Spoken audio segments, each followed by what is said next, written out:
YouTube viewers আসসালামু আলাইকুম। আজকে আমি আসছি একটি হিটাচি ফ্রিজ কম্প্রেসার কিভাবে চেঞ্জ করব সেটা আপনাদেরকে দেখাবো।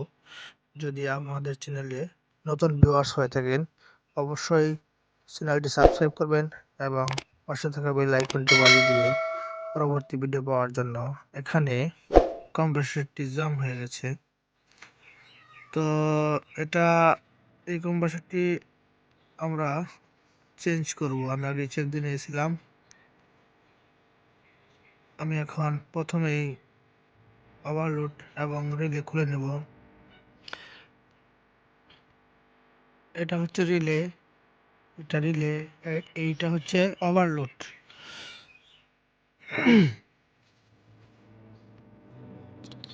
এখন আমরা প্রথমে যে গ্যাস আছে দেখছেন, গ্যাস ছেড়ে দিলাম।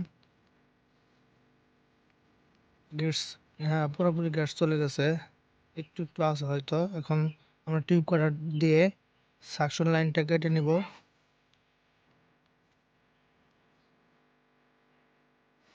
কম্প্রেসারটি ফ্রিজ থেকে আলাদা করতে হবে।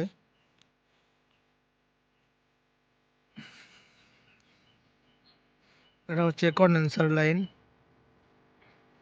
এখান দিয়ে গ্যাস ফ্রিজের ভিতরে যায়, কন্ডেন্সার হয়ে চেম্বারে চলে যায়।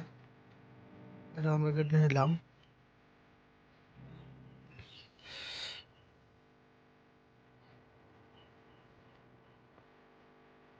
ধীরে ধীরে আমরা কম্প্রেসারটি খুলে নিব।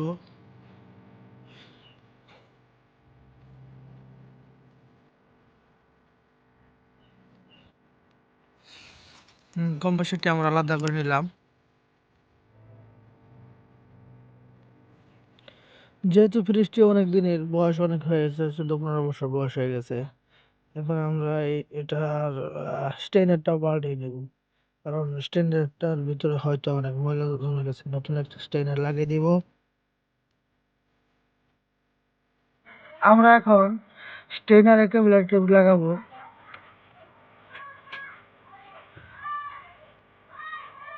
দুইটা কেবলের টিউব এক লগে লাগিয়ে দেব এইভাবে। এই কেবলের মাধ্যমে আমরা বেকম করব। এটা হচ্ছে আমাদের চেম্বারের লাইন, এটা আমরা জ্বালাই করে নেব।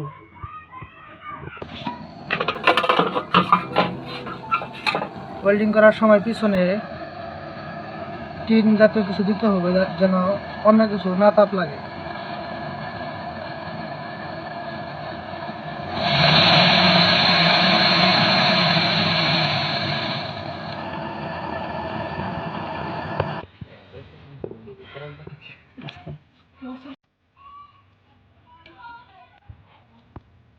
একটা আবার কিছু দিয়ে পানি দিয়ে এভাবে আমরা মুছে নেওয়ার লগে লগে এটা ঠান্ডা হয়ে যাবে।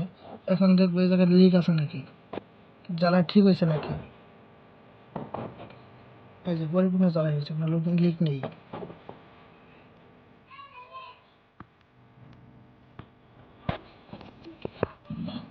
স্টেনারটি কন্ডেন্সারের পাইপের লগে জ্বালাই করে নেব এখন। এবার আমাদের জ্বালাইয়ের কাজ কমপ্লিট। এবার আমরা এটা ঠান্ডা করে নেব পানি দিয়ে।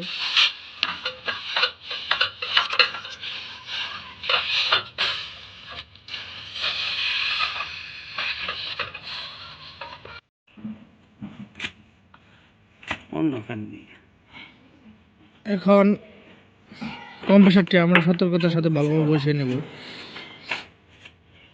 বসানোর আগে অবশ্যই চেক দিতে হবে ভিতরে তেল আছে নাকি, কম্প্রেসার অয়েল।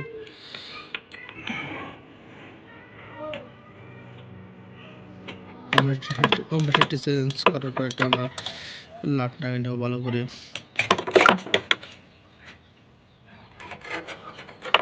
আমার হাতে যে পাইপটি আমরা টিউব ব্যান্ডার দিয়ে আমরা একটা বাগান করে নেব। কারণ হচ্ছে যে টিউব ব্যান্ডার ছাড়া এটা বাগান করলে হয়তো ভেঙে যেতে পারে অবশ্যই, এবং লাইনটা ডিসকানেক্ট হয়ে যেতে, চ্যাপ্টা হয়ে যেতে পারে। আর এই স্প্রিংয়ের মাধ্যমে যদি আমরা বাগান করে নিই, কোনোভাবেই লাইন ডিসকানেক্ট হবে না, ভাঙবেও না। যতটুকু প্রয়োজন আমরা বাগান করে নেব।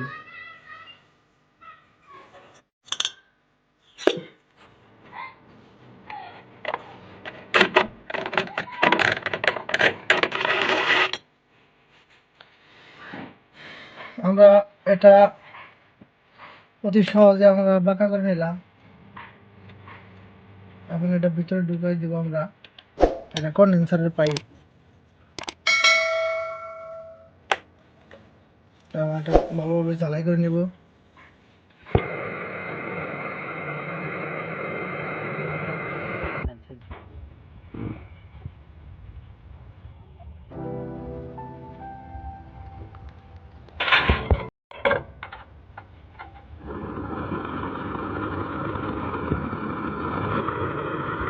এটা হচ্ছে ইভাপোরেটর লাইন। এখান দিয়ে গ্যাস কম্প্রেসরের ভিতরে যাবে।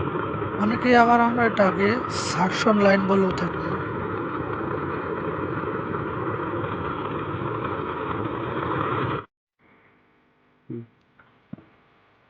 ছিদ্রটা আমরা পরিষ্কার করে নিলাম। এখন এটার মধ্যে আমরা মিটার লাগাবো। এইভাবে দিয়ে সেটটা করে দেওয়ার পরে আমরা ঝালাই করে দিব, যেন বাইরে থেকে হাওয়া না ঢোকে।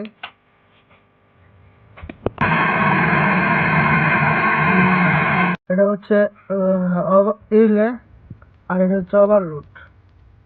এটা আমরা লাগিয়ে নেবো কম্প্রেসর রানিং করার জন্য।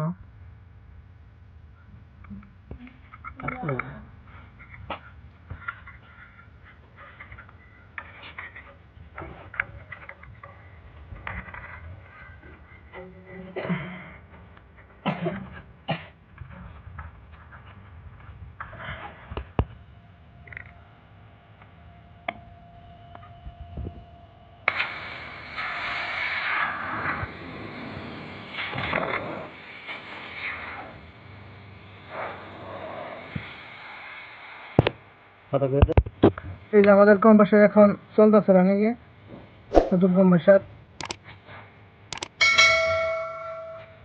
এই পাইপটি আমরা ভুলকাম করবো।